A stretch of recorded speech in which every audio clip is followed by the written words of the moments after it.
ఒక్కసారి కొమ్మూరి గోల్డ్ కి కాల్ చేయండి. తాకట్లో ఉన్న మీ బంగారాన్ని విడిపించి మార్కెట్ ప్రైస్ కి వాళ్ళు కొనుక్కుని మిగతా డబ్బులు మీకు ఇచ్చేస్తారు. అంతర్జాతీయ శాంతి స్థాపనే లక్ష్యంగా ప్రజాశాంతి పార్టీ అధ్యక్షుడు డాక్టర్ కే పాల్ తన ప్రయత్నాలను ముమ్మరం చేశారు.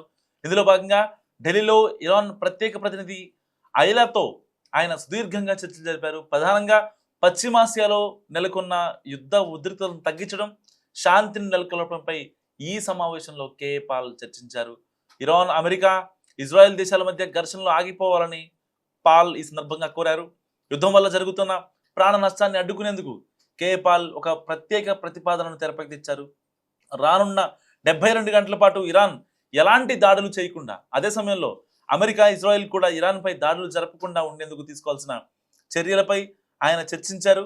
సో ఇరాన్పై దాడులను అమెరికా, ఇజ్రాయెల్ తక్షణమే ఆపాలని కూడా ఆయన డిమాండ్ చేశారు. శాంతి స్థాపన విషయంలో తనకు 44 ఏళ్ల అనుభవం ఉందని, యుద్ధాన్ని ఆపేందుకు అందరూ కలిసి పనిచేయాల్సిన అవసరం ఉందని ఆయన గుర్తు చేశారు.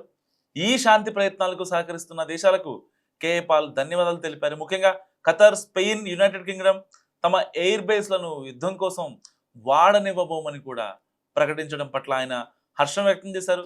యుద్ధాన్ని పూర్తిగా ఆపివేసేందుకు రానున్న 48 గంటల పాటు తాను 3 దేశాల ప్రతినిధులతో నిరంతరం మాట్లాడతానని ఆయన వెల్లడించారు. సో పశ్చిమ ఆసియాలో యుద్ధ జ్వాలలు ఎగిసిపడుతున్నాయి. ఇరాన్, ఇజ్రాయెల్ మధ్య దాడులు తీవ్రమవడంతో ప్రపంచవ్యాప్తంగా ఆందోళన వ్యక్తమవుతుంది. అగ్రరాజ్యాలు కూడా ఈ ఘర్షణలో భాగస్వాములు అవుతుండటంతో ఆర్థిక వ్యవస్థలు దెబ్బతింటున్నాయి.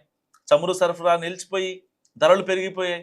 ఇటువంటి క్లిష్ట సమయంలో శాంతిని నెలకొల్పేందుకు అంతర్జాతీయ స్థాయిలో రాయబారాలు జరుగుతున్నాయి. మానవత్వానికి ముప్పు పొంచి ఉన్న ఈ తరుణంలో యుద్ధాన్ని ఆపడానికి అన్ని పక్షాలు తక్షణమే చర్చలకు రావాల్సిన అవసరం ఎంతైనా ఉందంటూ కే పాల్ చాలా గట్టిగా మాట్లాడుతున్న పరిస్థితి. మరి నిజంగా కే పాల్ ఆ యుద్ధాన్ని ఆపే పరిస్థితి ఉందా లేదా కూడా మీరు మస్ట్గా కామెంట్ చేయండి. ఇప్పటికే ఇరాన్ అమెరికాపై చాలా పెద్ద ఎత్తున దాడులు చేస్తుంది. సో అమెరికాకు సంబంధించిన కమాండ్ కంట్రోల్ స్థావరాలు ఏవైతే ఉంటాయో, రష్యా ఇచ్చే శాటిలైట్ డేటాతో వాటన్నిటిపై కూడా దాడులు చేస్తున్న సిచ్యువేషన్. సో మరి ఇలాంటి నేపథ్యంలో ఇటు అమెరికా అయినా ఇటు ఇజ్రాయెల్ అయినా సరే నేను మాట్లాడతాను, వాళ్ళతో ఎలాంటి ఇబ్బందికర పరిస్థితులు ప్రపంచానికి రాకూడదు, ప్రపంచంలో ప్రజలందరూ శాంతిగా ఉండాలి, ప్రపంచ శాంతి కే పాల్ లక్ష్యం అంటూ ఆయన డైరెక్ట్ గా రంగంలోకి దిగిన సిచ్యువేషన్. మరి కే పాల్ డొనాల్డ్ ట్రంప్ తో కూడా మాట్లాడతారా మరి? ఎందుకంటే ఆయన జస్ట్ వచ్చి ఏదన్నా ఇష్యూ జరుగుతుంటే దాంట్లో ఎలివేట్ అవ్వాలి అని అనుకునే వ్యక్తి. సో కొంతమంది ఆయన్ని పొలిటికల్ కమెడియన్ కూడా ఆయనపై ఒక ముద్ర వేశారు. మరి ఇలాంటి నేపథ్యంలో కే పాల్ ప్రపంచ శాంతి కోరుకుంటున్నారు. అందరి దేశాలతో మాట్లాడతాను, ఇరాన్ కావచ్చు, ఇజ్రాయెల్ కావచ్చు, ఇటు అమెరికా కావచ్చు, డొనాల్డ్ ట్రంప్తో నేను మాట్లాడతాను అని చెప్పి ఆయన చాలా గట్టిగా మాట్లాడుతున్నారు. ఇప్పటికే ఆయా దేశాల దౌత్యవేత్తలతో ఆయన మీటింగ్ చేయడం జరిగింది. దానికి సంబంధించి 72 గంటల పాటు ఎట్టి పరిస్థితుల్లో యుద్ధం ఆపాలి. సో ఇటు అమెరికా కావచ్చు, ఇటు ఇజ్రాయెల్ కావచ్చు, ఇటు ఇరాన్ కావచ్చు. ఇరాన్ అనవసరంగా గల్ఫ్ దేశాలపై తన ప్రతాపాన్ని చూపిస్తుంది. ఒకవేళ అమెరికా, ఇజ్రాయెల్ తలుచుకుంటే ఇరాన్ ఏమైపోతుందంటూ కూడా పాల్ మాట్లాడిన పరిస్థితి. మరి ఇలాంటి నేపథ్యంలో రష్యా కూడా ఇరాన్కి చాలా సహకరిస్తోంది. ఎందుకంటే ఇరాన్ దగ్గర అంత పెద్ద యుద్ధ వ్యవస్థ ఏం లేదు.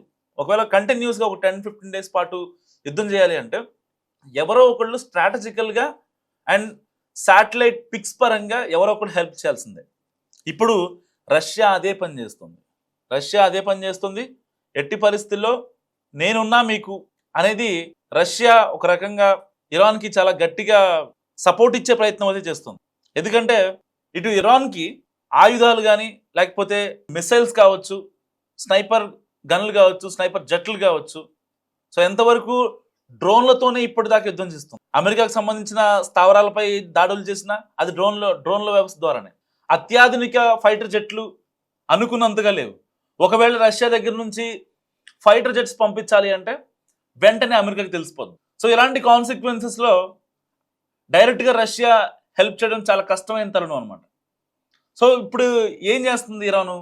అమెరికాకి సంబంధించిన స్థావరాలు ఏవైతే ఉంటాయో ఆ స్థావరాలకి సంబంధించిన పిక్స్ని రష్యా దగ్గర నుంచి తీసుకుంటుంది. సో రష్యా దగ్గర నుంచి తీసుకొని దానిపైనే వెళ్ళి దాడి చేస్తుంది.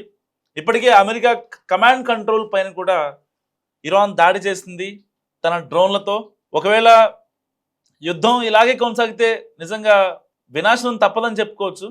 గల్ఫ్ దేశాలు కూడా వార్నింగ్ ఇస్తున్న పరిస్థితి. Israel Iran supreme leader Ayatollah Ali ఖమేనీని చంపిన తర్వాత ప్రతీకార దాడులు దిగింది. సో ఇజ్రాయెల్తో పాటు గల్ఫ్ దేశాల్లో ఉన్న అమెరికా మిలిటరీ స్థావరాలపై కూడా దాడులు చేస్తుంది. ఇటు Kuwait, Saudi Arabia, Bahrain, Qatar, యుఏఈలపై ఇరాన్ విరుచుకుపడుతోంది. ఈ ఘర్షణ ప్రారంభమై వారం గడుస్తున్నా కానీ ఇంకా కొలిక్కి రాని పరిస్థితి. అండ్ ప్రతిరోజు కూడా చాలా మంది అమాయకులు చనిపోతున్నారు. మరోవైపు హార్మూజ్ జలసంధిని ఇరాన్ మూసేయడంతో చమురు సంక్షోభం ఏర్పడింది. ఇదిలా ఉంటే ఖతర్ నుంచి ఒక హెచ్చరిక వచ్చింది. సో ఖతర్ మంత్రి సాద్ అలీవి మాట్లాడుతూ మధ్యప్రాచ్యం నుంచి ఇంధన సరఫరా నిలిచిపోతే ఈ సంక్షోభం ప్రపంచ ఆర్థిక వ్యవస్థల్ని నాశనం చేయగలదంటూ ఆయన హెచ్చరించారు. సో ప్రపంచంలోనే అతిపెద్ద న్యాచురల్ గ్యాస్ ఉత్పత్తిదారుగా ఉన్న ఖతర్లో ప్రధాన ఎనర్జీ ప్లాంట్ను ఇండస్ట్రియల్ సిటీలో ఉత్పత్తిని వాళ్ళు తాత్కాలికంగా నిలిపివేయాల్సి వచ్చింది. ఇదే వరల్డ్ వైడ్గా దీని నుంచే చాలా దేశాలు దిగుమతి చేసుకుంటూ ఉంటాయి. సో ప్రపంచ గ్యాస్ సరఫరాను ఒక రకంగా ఈ యుద్ధం దెబ్బతీస్తుందని చెప్పుకోవచ్చు. అండ్ ఇండియాలో కూడా దీనికి సంబంధించి గ్యాస్ రేట్లు పెరిగే అవకాశం ఉంది.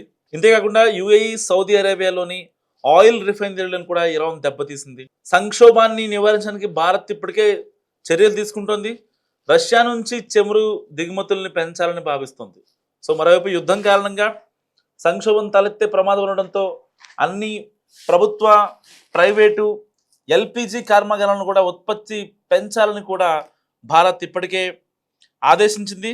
సో ఏది ఏమైనప్పటికీ ఖమేనీ హత్య తర్వాత చాలా విషయాలు వెలుగులోకి వస్తున్నాయి. ఎవరికి సహాయం చేస్తున్నారు, లేకపోతే ఇరాన్పై దాడిని ఇంకా తీవ్రం చేస్తుంది ఇటు అమెరికా, ఇటు B2 బాంబర్లతో దాడి చేస్తుంది ఇరాన్. సో మరి B2 బాంబర్ల గురించి మనం ప్రత్యేకంగా చెప్పుకోవాల్సిన పని లేదు. చాలా లైట్ వెయిట్ ఉండే బాంబర్స్ అవి. సో ఎలాంటి సౌండ్ లేకుండా లైట్ వెయిట్తో టార్గెట్ని రీచ్ అయ్యి అక్కడ మొత్తం స్మాష్ చేసి బయటకు వచ్చేస్తుంది. అలాంటి B2 బాంబర్స్ ఇప్పుడు ఇరాన్ దగ్గర ఉన్నాయి. సో ఒకవేళ కంటిన్యూస్గా ఒక 10-15 డేస్ కనుక ఇరాన్ యుద్ధం చేయాలి అంటే కనుక అది కొంచెం కష్టమయ్యే పని. అండ్ డైరెక్ట్గా ఇరాన్కి సహాయపడే కంట్రీస్ అంటే ఏమీ లేవు ఒక రకంగా చెప్పాలంటే. అంటే ఒక రకంగా టెక్నికల్గా కొంచెం సపోర్ట్ చేస్తాయి రష్యా లాంటి కంట్రీస్. అయితే అమెరికాకి రష్యాకి పడదు కాబట్టి అప్పుడు ఆయిల్ విషయంలో కావచ్చు, మన దగ్గర భారత్ రష్యా దగ్గర ఆయిల్ కొంటుందని చెప్పి వాళ్ళ ఆయిల్ రిఫైనరీలపై ట్రంప్ బ్యాన్ విధించినప్పటి నుంచి సో రష్యాకి అమెరికాకి సరిగా పడట్లేదు. ఒకవేళ బ్యాన్ విధించినా సరే వాళ్ళు మేము బతుకుతున్నాం, మా బతుకు మేము బతుకున్నాం అంటూ రష్యా కూడా కాస్త ఇదిగానే ఉంది. సో ఆబ్వియస్లీ డొనాల్డ్ ట్రంప్ వచ్చి రష్యాకి ఎప్పుడు ఏ రోజు సపోర్ట్ చేయలేదు. ఇంకా గట్టిగా చెప్పాలంటే రష్యా మనకి ఎప్పటి నుంచో మధ్యప్రాచ్యం నుంచి కూడా భారతదేశానికి ఎప్పుడు సపోర్ట్ చేస్తూ వస్తుంది రష్యా. అలా అందుకే రష్యా దగ్గర నుంచి మళ్ళీ ఇప్పుడు మనం చమురు యొక్క దిగుమతిని ఇంకా పెంచుకుంటున్నాం. ఒకవేళ ఈ యుద్ధం వల్ల కనుక మనకి ఏమన్నా ఎలాంటి ఇబ్బందులు ఎదురైతాయి అని చెప్పి. సో నిజంగా ఇరాన్ కోసం ట్రంప్ మరొక హెచ్చరిక జారీ చేస్తున్నాడు. ఎట్టి పరిస్థితుల్లో లొంగిపోవాలని కూడా ఆయన మాట్లాడుతున్న పరిస్థితి. సో ఏదైనప్పటికీ అన్ని దేశాల్లో ఈ యొక్క యుద్ధ వాతావరణం కనిపిస్తుంది. థర్డ్ వరల్డ్ వార్ జరిగే అవకాశం ఉందన్న సిచ్యువేషన్స్ కూడా మనకు కనిపిస్తున్న నేపథ్యం. సో యుద్ధం ఇలాగే కొనసాగితే నిజంగా ప్రపంచ దేశాల వినాశనం అయితే తప్పదు. ఆర్థికంగా ఇదైపోతాయి. అండ్ చాలామంది అమాయకులు చనిపోతున్నారు, చాలామంది రోడ్డును పడుతున్నారు, చాలామంది కుటుంబాలు రోడ్డును పడుతున్నాయి. బిక్కుమంటూ గల్ఫ్ కంట్రీస్లో బతుకుతున్న తెలుగు వాళ్ళు అయితే వేల మంది, ఇండియన్స్ అయితే లక్షల మంది. డబ్బులు ఉన్న వాళ్ళు ప్రైవేట్ జెట్లతో వచ్చేస్తున్నారు.